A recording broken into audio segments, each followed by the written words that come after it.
கிறிஸ்துக்குள் எனக்கு பிரியமானவர்களே, இன்று தவ காலத்தில் 2ஆம் வாரத்திலே நாங்கள் புதன்கிழமைக்கு கால் பதிக்கின்றோம்.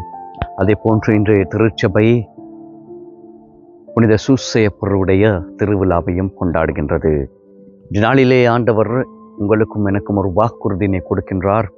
அந்த வாக்குறுதி என்னவென்றால், அவர் கொடுக்கின்ற வாக்குறுதி ஒரு நாளும் அந்த வாக்குறுதியினை அவர் மீற மாட்டார் என்பதனை புரிந்து கொள்ளக்கூடியவர்களாக நாங்கள் மாற வேண்டும் என்பதனை எனக்கு பிரியமானவர்களே, நாங்கள் இன்றைய முதல் வாசகத்தில் நாங்கள் பார்க்கின்றோம். அவர் ஒரு வாக்குறுதியினை கொடுக்கின்றார். தாவீது அரசருக்கு அவனுடைய மகனின் ஊடாக ஒரு ஆலயம் அவருக்காக கட்டப்படுகின்றது என்று.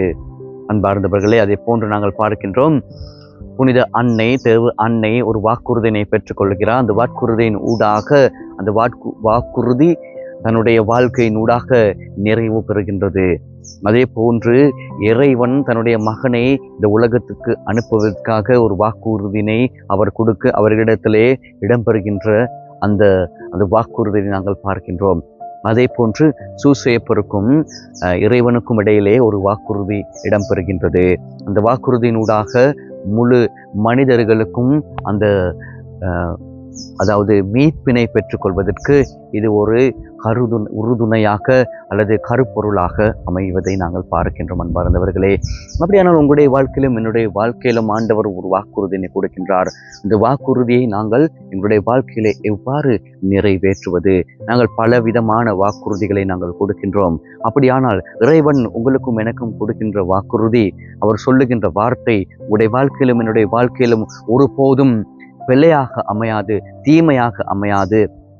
அவர் சொல்லுகின்ற ஒவ்வொரு வார்த்தையும் உங்களுடைய வாழ்க்கையிலும் என்னுடைய வாழ்க்கையிலும் ஒரு கருப்பொருளாக வாழ்க்கையின் மாற்றத்தினை இட்டு செல்வதற்கு ஒரு கருவியாக அமையுமே ஒழிய ஒருபோதும் அது தீமையாக அமையாது. அப்படியானால் நாங்கள் இறைவனுடைய வாக்குறுதிகளை என்னுடைய வாழ்க்கையில நாங்கள் பெற்றுக்கொள்ளுகின்ற பொழுது நாங்கள் எடுத்து வைக்கின்ற ஒவ்வொரு வாழ்க்கையும், ஒவ்வொரு அடியும், ஒவ்வொரு நொடியும் ஆண்டவருக்கு ஏற்புடையதாக இருக்கும்.